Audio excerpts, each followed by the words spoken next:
Today I'm going through the EDEXCEL GCSE Mathematics Paper 1 Higher for November 2021. So today I'm going to go through question 22, which is the last question. And it says, find the coordinates of the turning point of the curve with the equation y equals 9 plus 18x minus 3x squared. You must show all your working. So I know I need to complete the square, but first I need to get rid of the coefficient of x, so I take a factor of minus 3 out, and that's what I get.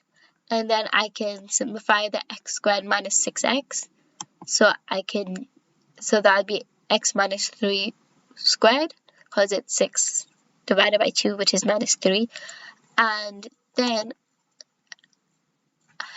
it's minus 3, so minus 3 squared is 9, because there's 3 on the outside, you multiply that, which is 27, but it's plus 9, so it's 36, so that's what you get when you complete the square.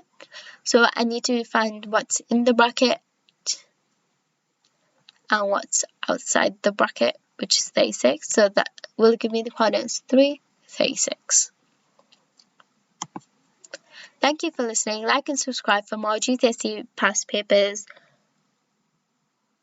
Further maths, UKT. Bye.